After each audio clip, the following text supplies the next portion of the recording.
Hello everyone, what's up? It's Emma and I'm back with another episode of Behind Hollywood. I'm so sorry for the setup. I'm having some major tech issues today and I don't know what's up with that. But basically today is a new episode of Behind Hollywood.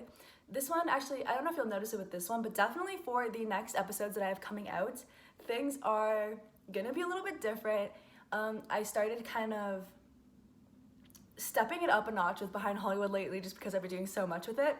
But anyways, that's besides the point. Today I sat down again with The Social to talk about their new single, Focus on You, that comes out April 6th, and their tour that they're doing across California in April. So yeah, this is a super fun conversation, as it always is with The Social. So yeah, be sure to pre-save, just before you even watch the interview, pre-save Focus on You. And if you are in the California area, go check them out live. I'll have all that information in the description box, so you should definitely go check that out if you're interested.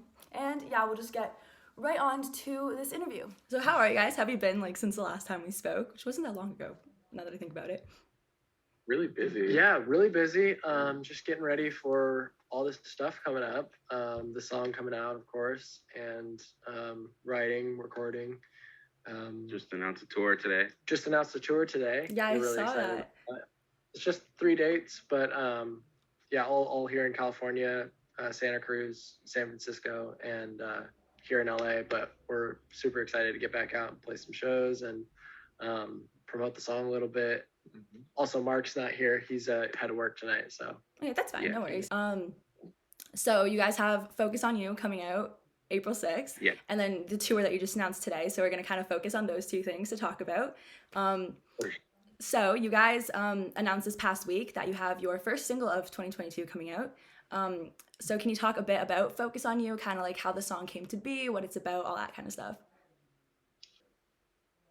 Yeah, so this song we actually wrote probably close to 2 years ago now, right? Yeah, the end of 2019. Yeah, it was in with a group of songs we wrote on a writing trip out in Big Bear, California.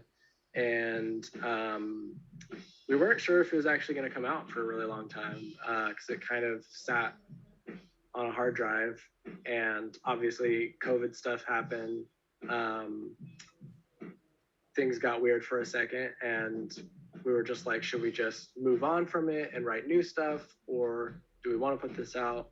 And then ultimately came to this decision that it was a good song and that we should, put it out and move forward with it, and also continue to write new songs as well. Yeah, I think we always knew it was a good song. We had so many different drafts of it. We retracked this song 3 times. Right. It was almost in a with kind everything, of almost done kind of at least all the rough tracks and stuff like that. And we had overdubs and stuff. And then we were just like, you know what? It just doesn't have that this vibe thing that we had on the original demo back in Big Bear. So we just we're trying to recapture it. And recently Keaton just was like, hey, I was diving in on the mix, and then just it breathed in a new life. And then we're like, dude, let's release this. Yeah. And so we did. It's super cool. I just realized looking at myself in the camera that the black chair makes my shoulders look massive. It's like a CEO kind of look, No, I was just looking at myself and I'm like, the black, it blends in with my jacket, so I look. Yeah, I've been hitting shoulders extra at the gym. One of those 80s blazers, That's why I always say shoulders can never work them out too much, Yeah. Just the shoulders. Keeps always bulk. I'm trying to figure out how to fix it now. Now it's bother. What side is it? Oh, it's this side. Zoom's reversed. I forget that the camera is flipped. We're just gonna pretend I have massive shoulder. One massive shoulder. That's it. We'll leave that in and everyone will know. Honestly, I will. Okay, to get back on track. So considering you guys are still in the very early stages of The Social, it can be expected that kind of with each song you put out, you're gonna be growing more and more, right? So with Focus on You, how have you guys kind of grown in comparison to your last song? Well, like we said, it's interesting because this song was written 2 years ago, but I think a lot of the growing happened in the post-recording time. And just being able to sit with it, I think, allowed us to analyze it and, realize what to do with it. I think we'll actually see a lot more maturing in the next group of stuff that comes out after this song, because it's going to be A big jump. A big jump from writing almost 2 years ago to writing now, and also the addition of Mark and having that new dynamic in the writing process. So I feel like this one's still actually kind of closer to the music we already have out. I just think it's a really fun song, and I think it would be a waste to not put it out and not let people enjoy it and experience it. So yeah, I think the next group of songs is going to be a bit more of a maturing, but this is still just a great fun song. So also stylistically, this one, I mean, nobody's really heard it yet, but it has a Latin feel to it, and a very like clubby kind of 4 on the floor thing that none of our other songs have. Like, we showed it to our friend Amy, and she's like, wow, this is very different than anything else we've done. So I don't know if it's like a maturing thing, because I don't know if we're going to be going in this direction, continuing in that direction, but it is cool that we did something different stylistically. Right. Yeah, because the little sorry, what was that? No, I was saying production is different as well. Oh, okay. No, the little snippets that I've heard like on social media and stuff like that, it sounds like really, really fun. Yeah, like, it's definitely a fun song, good to dance to, got a lot of excitement. Honestly, it would be great if we did like some sort of club remix. I think something like that could be really cool. It's definitely got that thing going on. And doing like a remix of it sounds like something super cool that could like happen. Yeah, like a super club mix. Yeah, it would be fucking awesome. 8 minutes long. Yeah, exactly. Crazy effects and stuff. It'd be great. And then just have everyone like bump into it at like parties and stuff. Exactly, yeah. Yeah, we should just become a DJ group.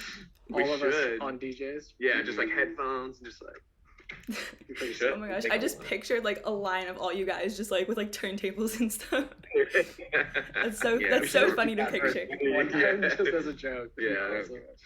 I'll be the guy with the baseball cap. There you go. Yeah. I'll be the guy wearing sunglasses. Yeah. Oh my goodness. So you guys just announced like literally like a couple hours ago that you have a tour.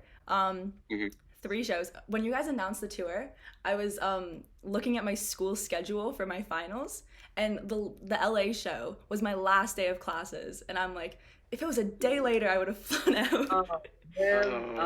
That's it's okay. My bank account thanks you guys. Move it back. No, we'll have more shows. We plan on doing this quite frequently. Yeah. Just on our own and trying to go into cities that we've never been to before. Yeah. So this is really exciting for us. And this is our first headline run of dates. So we're really excited to have the show be ours and, see who shows up and have a good time and rock out. And super exciting. So now that we're on the topic of tour, what typically goes into preparing for live shows? Like, what are you guys kind of doing now to kind of prepare for this tour? Well, definitely rehearsing, figuring out production stuff on what's the sound going to be, what kind of, technical things we need as far as gear, who's playing what, all that kind of stuff. Travel too. What are we taking? Like, how much is going to cost to get out there? Where are we going to stay? Yeah. Who are we playing with? All the details. Right. Yeah. Since we're independent, it's like we have to do all of these things. So we're thinking about everything all at the same time. And some stuff we're still working out. Like, we announced everything and it's all there, but we still have to figure out like where we're going to stay for the one night that we need to stay up in San Francisco. So all that kind of fun stuff. Logistics, yeah. And then musically, of course. Graphic design. Yeah, graphic design, making posters. Yeah, taking photos for content, to post things, coordinating with the bands. Yep. Yeah, coordinating with the other artists. Insane. It's not just showing up and playing a show anymore. Yeah. You got to create content as you go and play and sleep and drive. Maybe sleep, Maybe sleep. Yeah. Put sleep on the back burner. We don't need it. priorities. No, exactly. That's literally the last thing that we'll figure out. Yeah, exactly, That'll be yeah. like the night of. Yeah, we'll just sleep. We'll just sleep in the car. Yeah. I don't know. Mhm. We'll figure it out. No, it's crazy because I feel like a lot of people kind of like on the fan end of things don't really think about a lot of the stuff that goes on behind the scenes with like artists and stuff like that. And I think like Right. okay, so like the past couple days, for example, when I was like preparing for this interview and stuff, I'm like, oh my goodness, I really don't know what happens on tour. I just go see the show and I'm like, okay, cool, looks like fun. But there's so much the other stuff that scheduling happens. is quite horrendous, honestly. It's yeah. very difficult to figure out timing of driving to places, Yeah. when you're gonna do a sound check, where you're gonna sleep, all of Yeah. these things we're talking about, Right. where you're gonna eat if you're gonna eat, Yeah. any of the gear that you need if you're gonna bring a drum kit or a guitar amp or whatever it is that you Yeah. need, or if that's already gonna be there at the venue.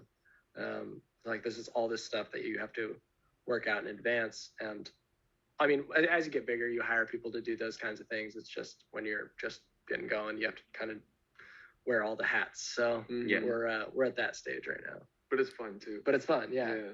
Like, it's an Yeah, experience. It's fun to get recruited together. Yeah, it would definitely be rough if you were alone. I don't Yeah. know. I how couldn't you do imagine that. one person doing all this work on their own. Yeah, it's way more fun being together. Okay, you guys will look back when you guys are like huge. You guys will be looking back on these times, being like, you know what?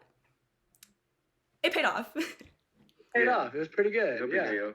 and it's gonna be those Yeah. like the rough in the van moments. I think that Mhm. like Yeah. people talk about when they make it. They're like, you just kind of have to do that Yeah. Hmm. before you can. Earn those stripes, you know? Yeah, before you can really make it. Yeah. Yeah. So for people like myself who have never seen you guys perform, what can be expected from a live show with you guys? High excitement, Yeah. High energy. high energy, lots of dancing, lots of screaming and Yeah. singing, and Keaton yells a lot more than. I yell a lot more than you'd probably assume Not just on the by records, yeah. listening. Not to at you, but with you. Yeah, not at you, with you. No, I just get so excited, and like we all just get really amped An up. explosion of energy. Yeah, I would say it's just that energetic, Yeah, and that's fun. What he was talking about earlier, what we're trying to capture on these records is the live feeling. Mhm. So like the more that the records start sounding like that, the more people can try and imagine what it Yeah. would be like at a live show. Yeah, Yeah. honestly, I think the recorded music so far doesn't really do justice Yeah. what the live show is. Mhm. And we're almost like backwards engineering Mhm. how to get to that and Yeah. keep the energy from when we're the four of us playing. Yeah, in a room it's almost together. like the more that you add to it and work on it, the more that you're going to take away like the really good quality that we're trying to preserve. But also, it needs recorded music needs to be up to a certain par. So we're kind of like battling this. It's like a seesaw or something. Yeah, It's like Yeah. balance. you want to keep the energy, but still, polished enough so it sounds good. It stands and up next to other people's songs. Exactly. Yeah. Yeah, But that makes sense a lot. yeah. Yeah. Mhm. So when based on like past performances, I guess, what songs typically get the best like fan reaction, and like what songs are you most excited to perform on this tour? Any other way. Yeah. Either way. For sure. It's our biggest song right now on Spotify, and YouTube as well. actually, that song probably has the most similar energy to the live version as well.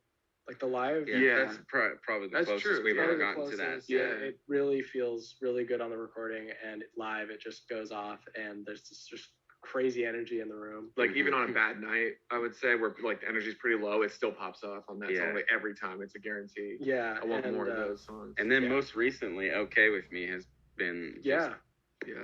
out of nowhere. Yeah. We did I think rework it a Don't little Go bit, but goes really well too. Don't Yeah. Go is hard. It's a lot of Yeah. people that enjoy that live. Don't Go's a weird one because it's kind of a somber song, Right, but a really high tempo song. yeah, it's like high tempo and it gets really high energy when it's live. Yeah. That's one of those like you're just like screaming songs, and just like Screaming, going for it. It gets kind of emotional. Yeah. It's good. Yeah, I feel like Okay With Me gives the most like vibe where the crowd, that will be the song that makes the audience lose their voice. Oh yeah. Sing Like, along with that's- those highs. Yeah. Those are high, man. Those are so high. Yeah, it's definitely not easy. For the half step lower, I it's know, so much I easier, know. dude. Why did we do this to ourselves? It's just But yeah, I agree. Yeah, that's like one that you definitely tear your voice up on. Mhm. Yeah.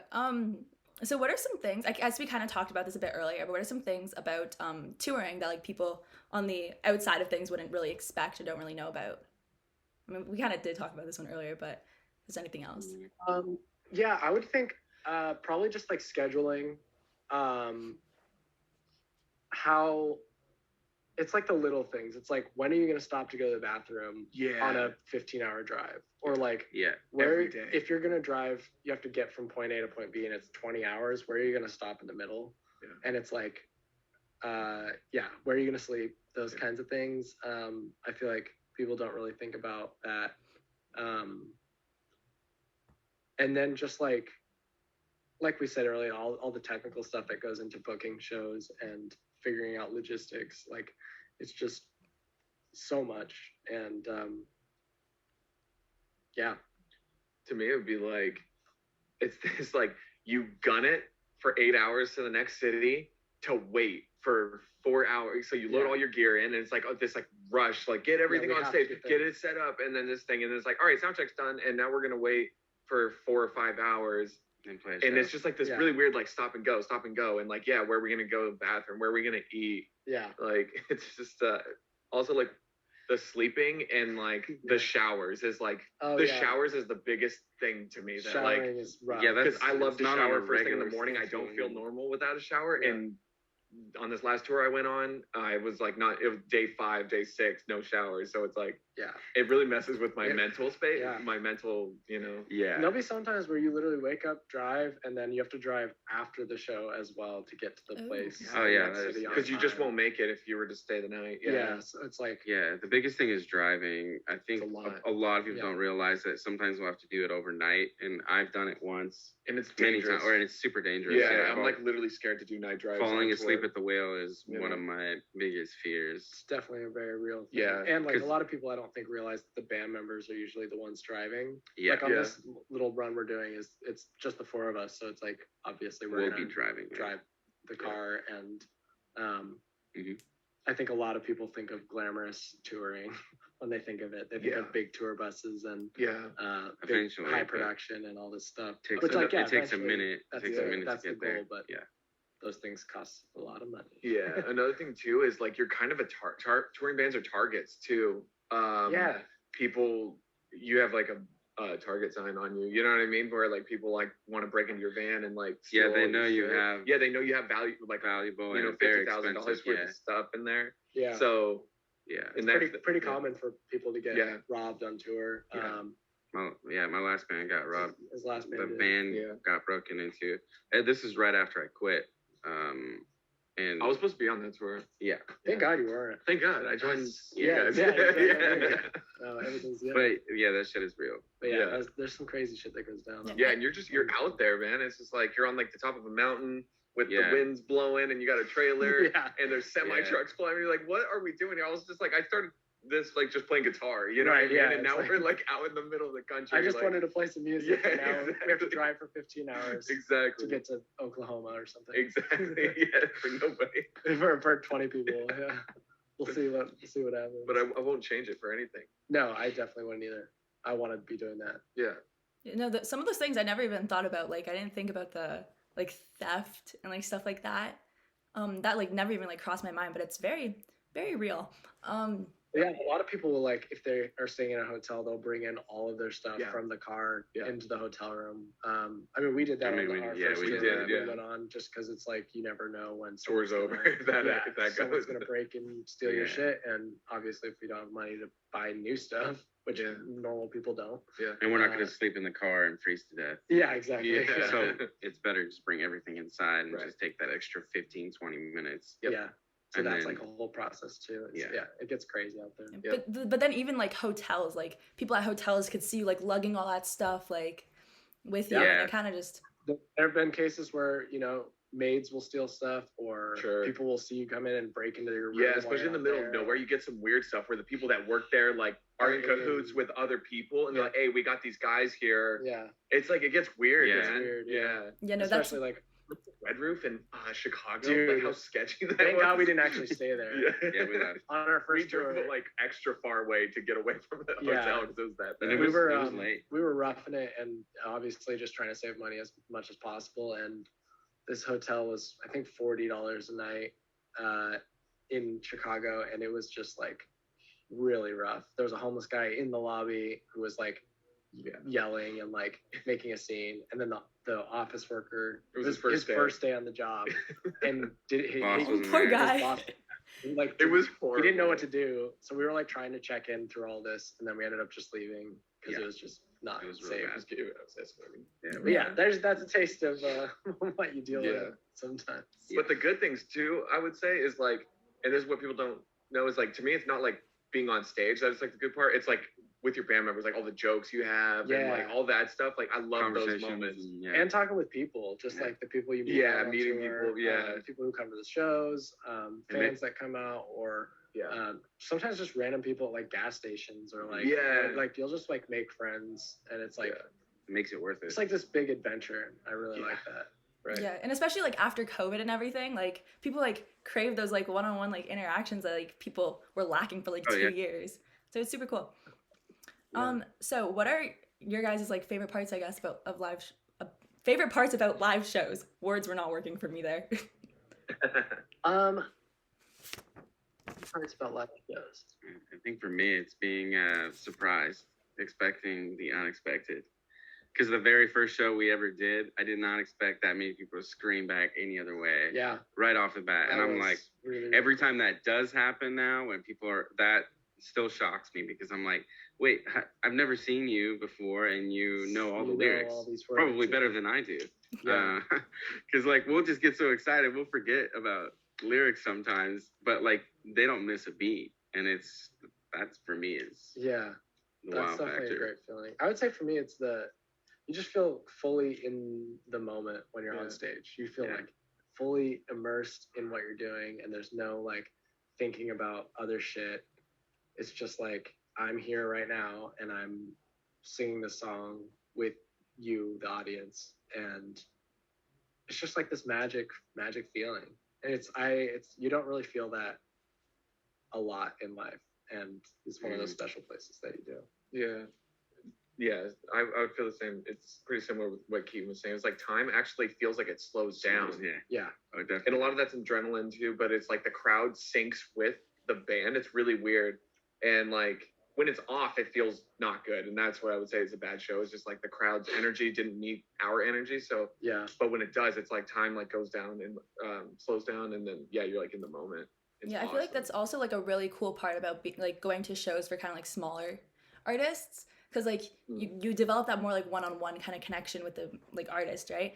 Like artists and fans kind of develop that closer bond, I guess, which makes the show a lot better. Like from like the audience perspective at like most shows, it's like it's the best thing ever.